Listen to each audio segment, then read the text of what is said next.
Boy, you must really suck.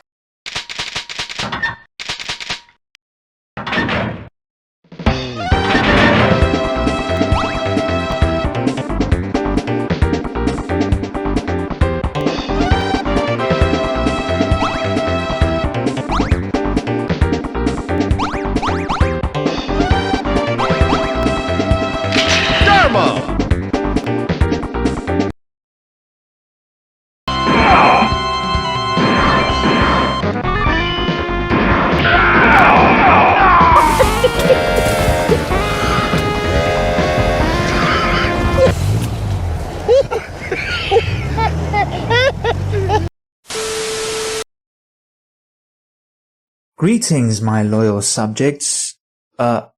Followers. I mean audience.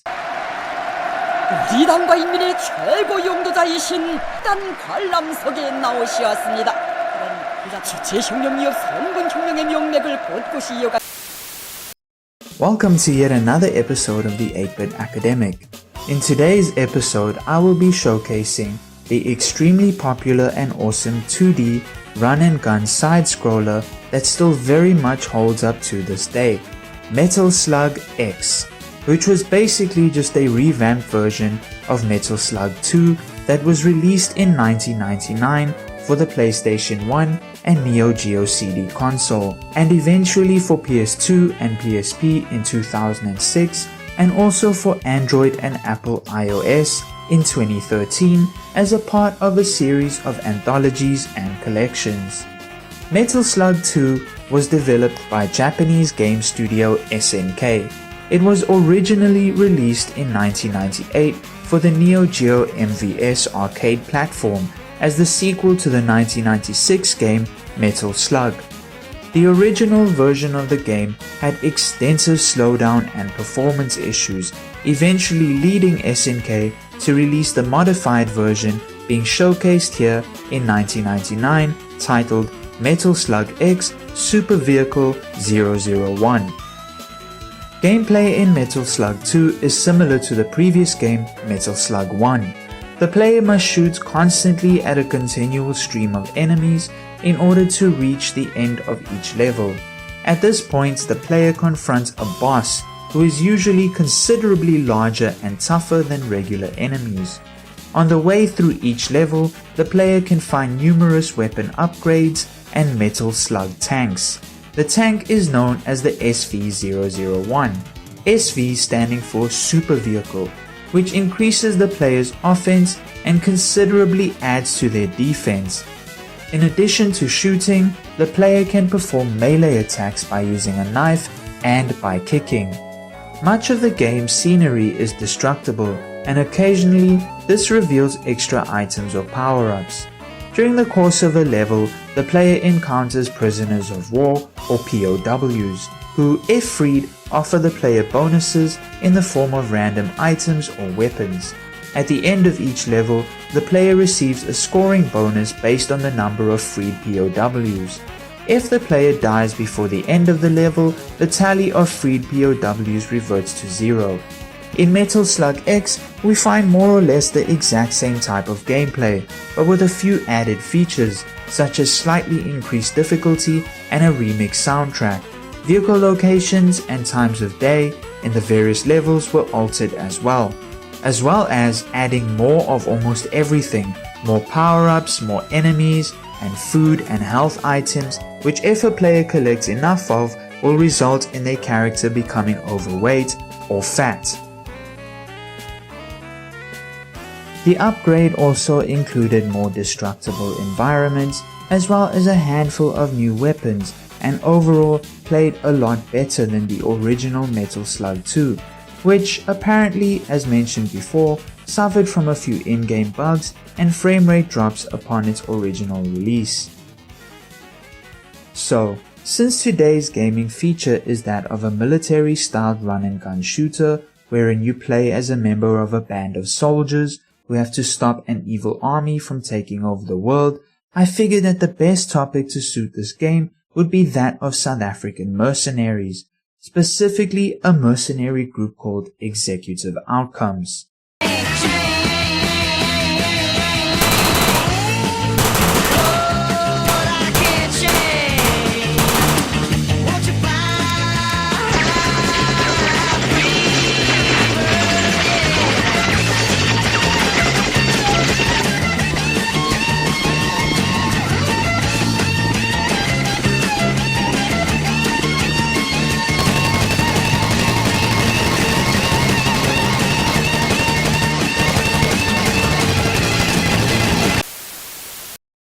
If like me you have played your fair amount of video games or watched a lot of action films in your time here on Earth, you would have no doubt come across the sometimes mythical appearance of the South African mercenary, with games like Far Cry 2 and Uncharted 4.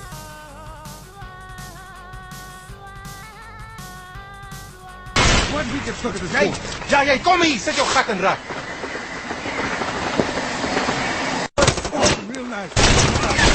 Ek kan hom nie hou nie, kom help hier. Like hell, move in! Wys jou talle dan, skiet ek hulle klem.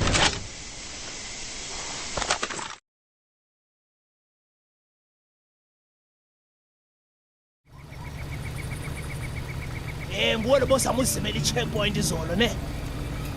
Hayi mina mphumzana. Bengayazi umsebenzi la ngiyakwazi. Khuluma iqiniso man. What a job. Okay. Ask anyone on the street and they'll call it a game of chance. Or talk to Sam here and he'll say it's about bluffing. Weren't you, Sam? Ja. Yeah. But it's not, is it? About keeping you playing until the house collects? This is your last chance. Die MPLA se olieveldregte. Waar het die inligting vandaan gekom? The MPLA's oilfield rights. Where did you get this information? I told you. I only know there was an anonymous source. There was 'n anonieme bron. Moenie my vir 'n poepel vat nie. You're not fooling anybody. Ask Eddie. Sam just stole our goddamn boat. He's headed for Avery's ship. Come on. Let him. We're done. We're done. Most of my men are dead, Rafe. And those who aren't have already left. Can you see that? The end is literally in sight. That maniac pirate of yours has rigged this entire cave.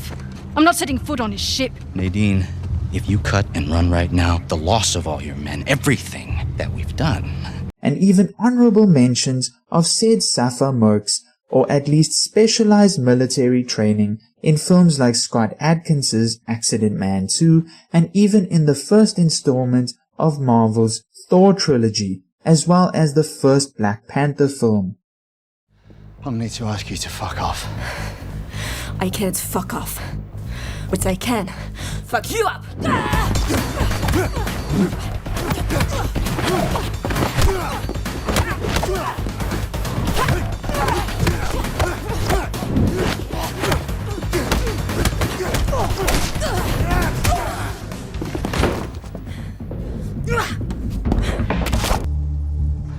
Why don't you tell me where you received your training? Pakistan? Chechnya? Afghanistan? No, you strike me more as the soldier of fortune type. Where was it? South Africa? Certain groups pay very well for a good mercenary like you.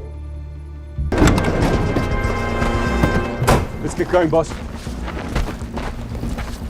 You always sell to the CIA? I sell to the highest bidder. Don't you worry, when I get back to Joburg, and I'll lay low for a bit, I'll make sure both you guys get paid. Oh, I ain't worried about the money, bro. I know you.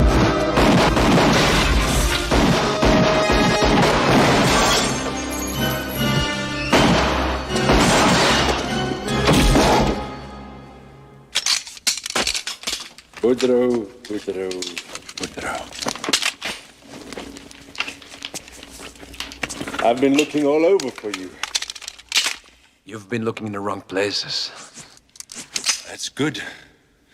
Because I know you wouldn't want to hurt my feelings. One cannot help but wonder just how much of this is actually true. Well, a lot more than you think.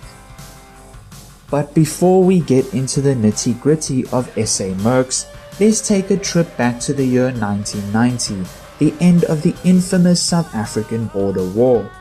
The South African Border War, also known as the South African Bush War, was a series of conflicts that took place in Zambia, Namibia and Angola between the years 1996 and 1990, wherein the South African Defence Force went up against the PLAN, the People's Liberation Army of Namibia, which was an armed wing of the Southwest African People's Organization, or SWAPO, over Namibia's independence from South Africa, as well as getting involved in the Angolan Civil War in the 1980s between the National Union for the Total Independence of Angola, or UNITA, and the People's Armed Forces of Liberation of Angola, or FAPLA, which was an armed wing of the People's Movement for the Liberation of Angola, or the MPLA.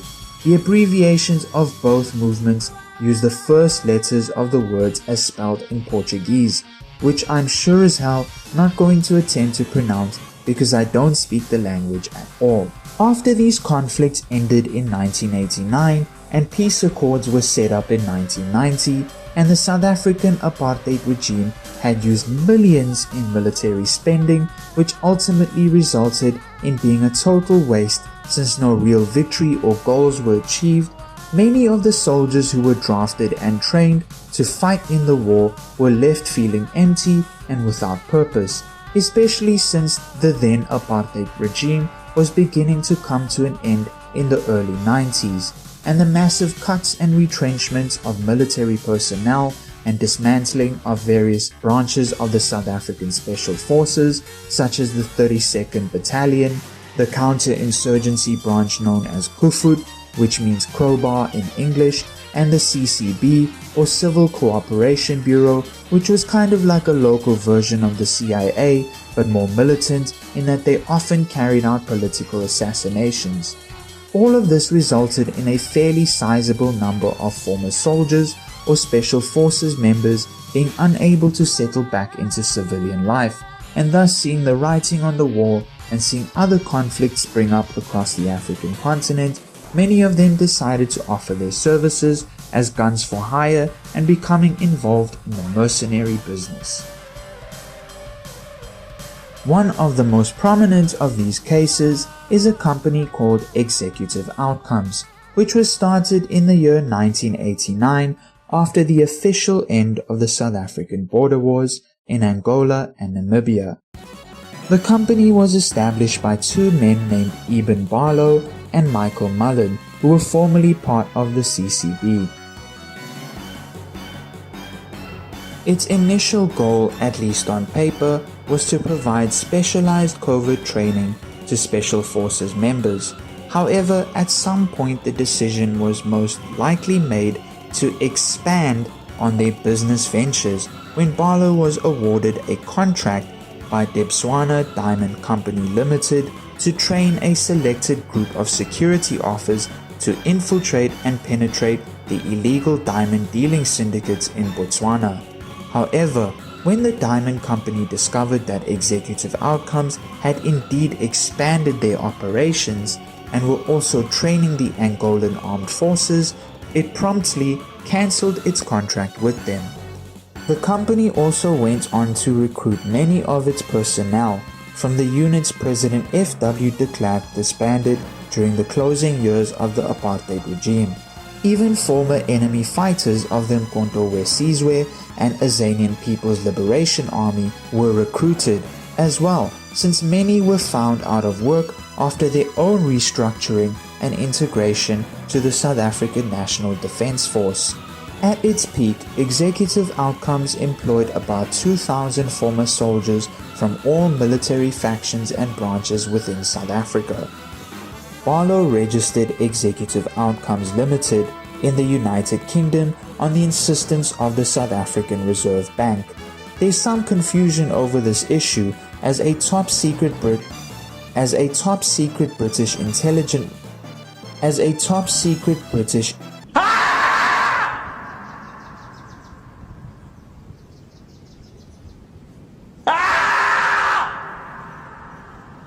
As a top secret British intelligence report states that Executive Outcomes was registered in the UK in September 1993 by Anthony Buckingham, a British businessman, and Simon Mann, a former British officer.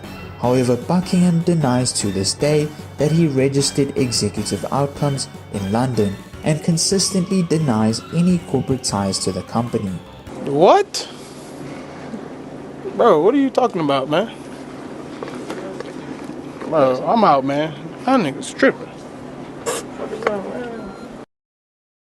These soldiers of fortune would then go on to conduct business in many countries across the African continent, offering a wide range of services from special military training, tactical and strategical advisory roles, to even putting boots on the ground when required to, or rather, when paid the right amount.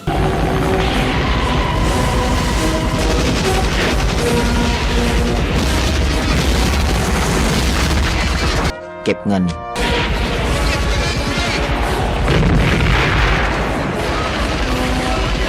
Ghép ngân.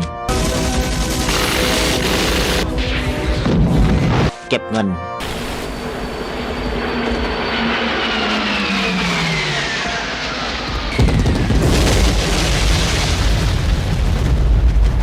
Ghép ngân. Executive Outcomes initially trained and later fought on behalf of the Angolan government against the previously mentioned National Union for the Total Independence for Angola, or UNITA, after they refused to accept the election results in 1992.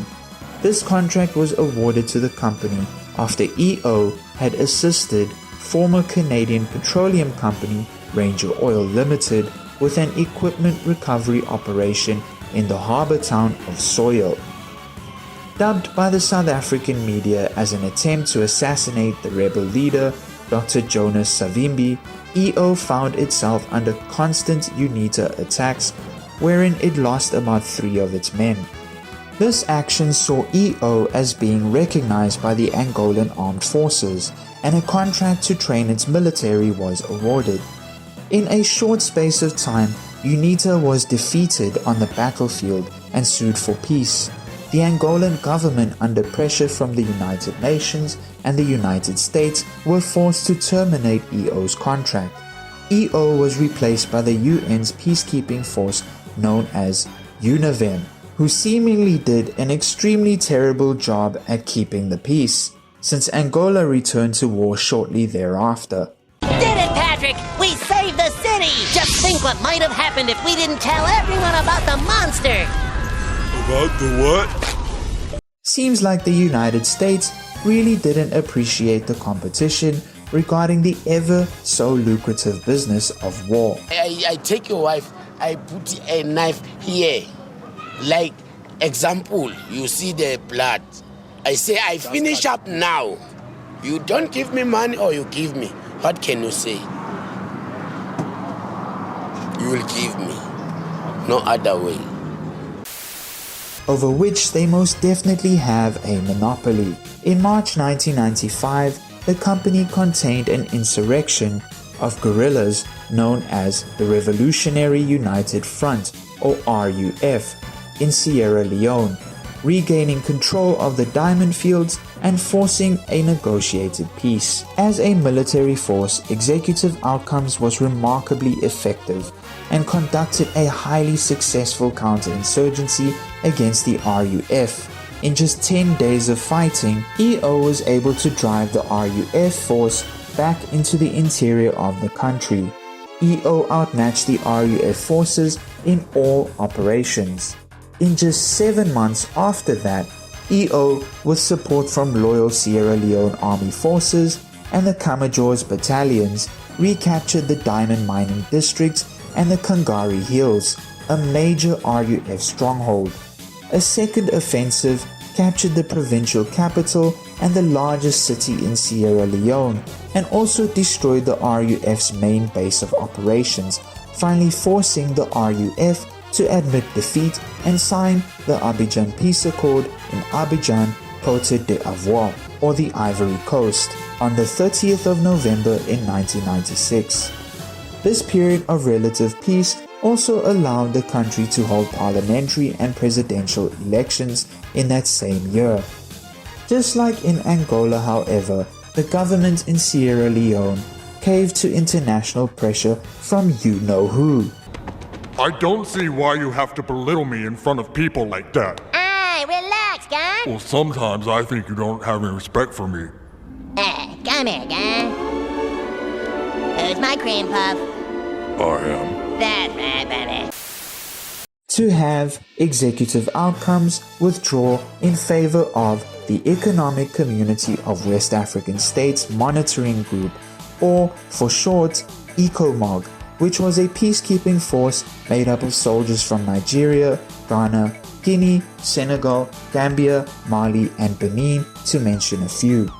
Unfortunately, due to being inexperienced in counterinsurgency operations, ECOMOG was unable to fully stamp out rebel activities, and this resulted in allowing time for the RUF to rebuild and once again conduct violent raids and brutal attacks against the nation's capital of Freetown, and the emergence of other violent rebel groups such as the Armed Forces Revolutionary Council, which would end up joining forces with the RUF.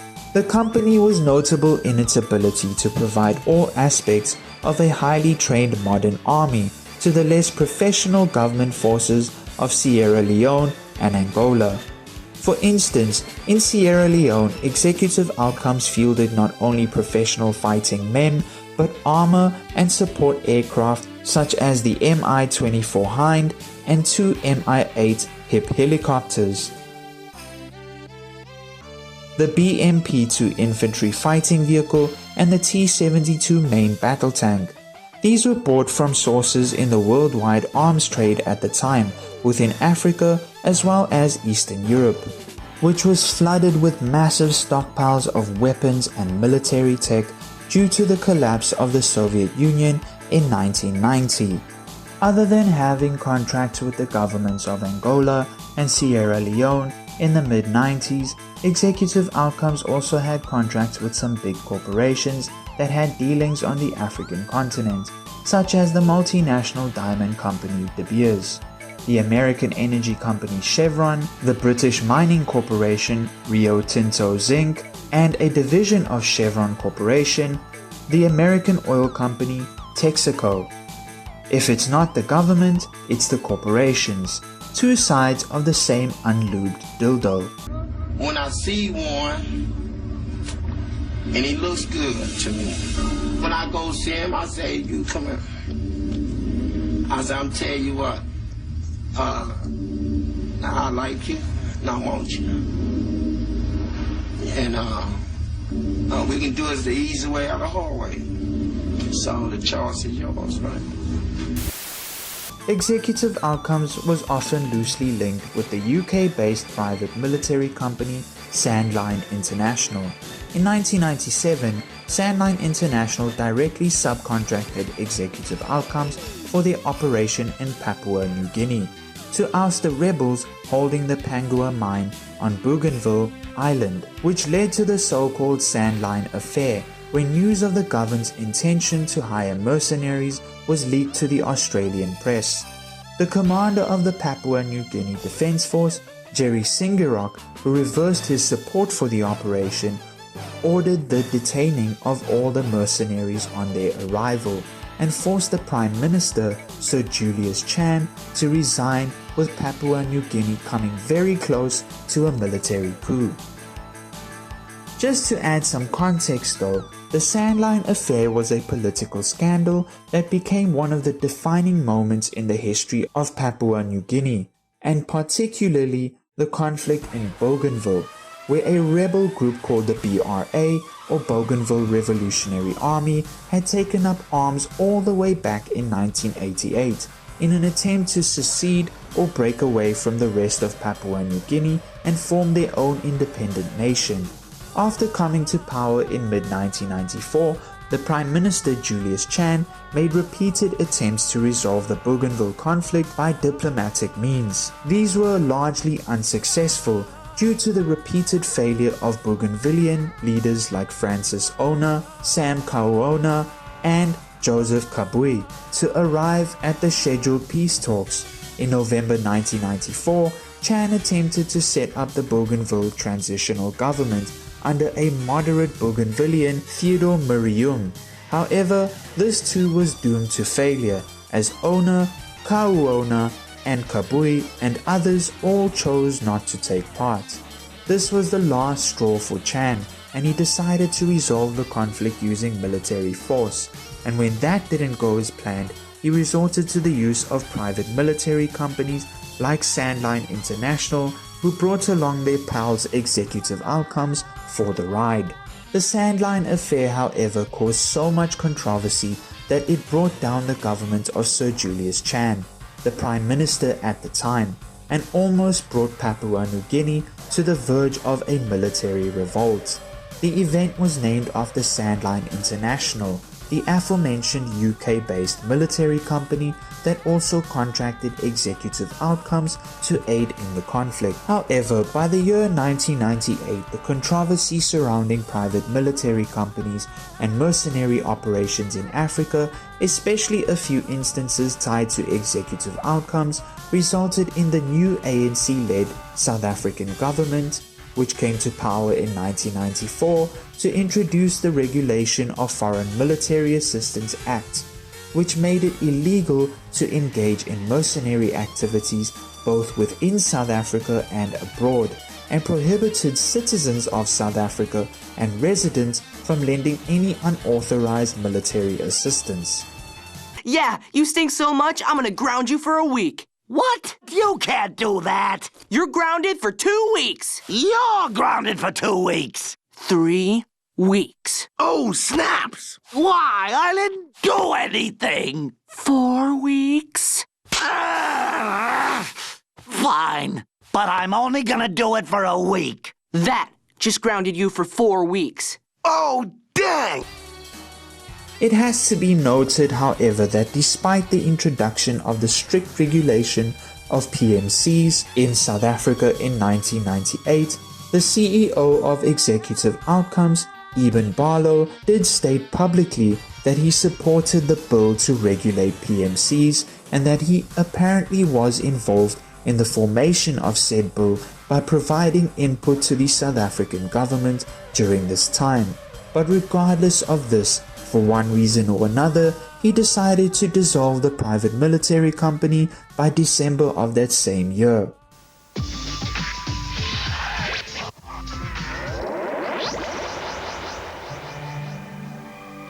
Bye. Bye-bye. Bye.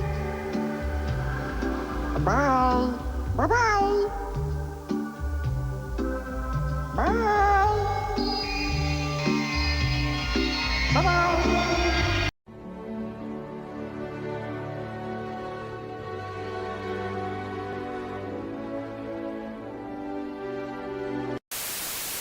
Barlow would end up being elected as the appointed chairman of STTEP International in 2009.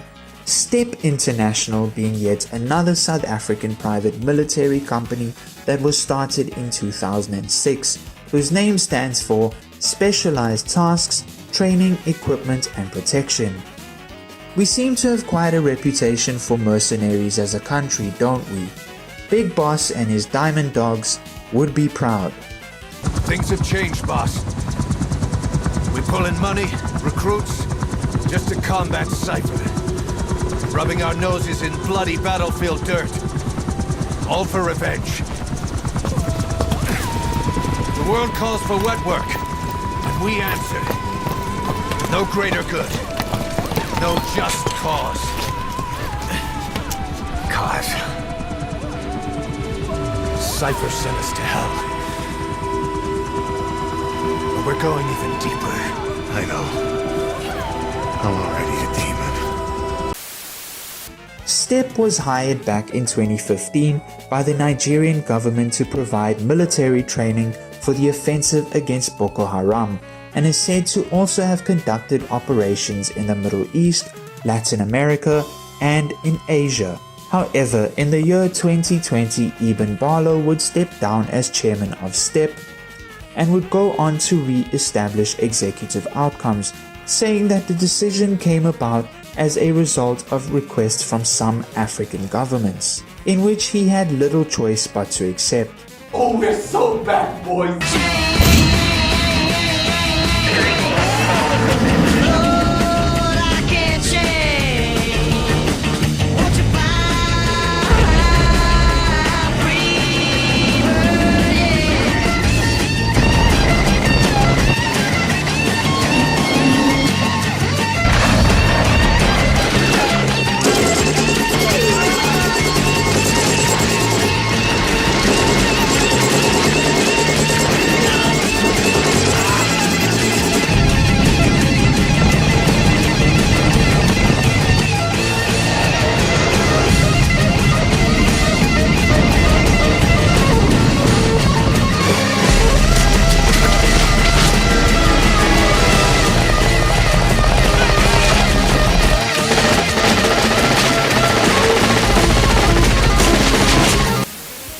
If I have anything to say about Ibn Barlow and the return of his famous private military company, it would be to repeat the words of Revolver Ocelot from Metal Gear Solid 5, The Phantom Pain. Now go! Let the legend come back to life. Anyway, that was just a small look into a part of South African history and society that I think many people are not aware of, especially my own fellow countrymen and women. Like, how many of you actually knew that our country was such a haven for soldiers of fortune? I guess the Hollywood trope has some truth to it. Unless you're involved in the military in one way or another, I think it's the type of information that circulates in whispers or rumors. For example, I had known about executive outcomes due to a handful documentaries about them that came out since the 90s, but I was totally unaware that Ibn Barlow had decided to reform the company in 2020 and was unable to find what he and his merry band of mercs had been up to since then. But it's probably something along the lines of giving an unhealthy dose of lead poisoning to terrorists and insurgents across the African continent and abroad. Despite the controversy surrounding PMCs though, one cannot deny that at least in the case of executive outcomes and their operations in the 90s, they seem to have been extremely effective in dealing with insurgencies and bringing about some semblance of peace in countries like Angola and Sierra Leone, since only after they were forced to leave did shit completely hit the fan and civil wars restarted and genocides followed. They were at least way more effective than the UN, who seem to be somewhat uninvolved in actual peacekeeping. Anyway, that's it from me for today. Be sure to like, share and subscribe if you enjoy my content, and I'll catch up with you all next time.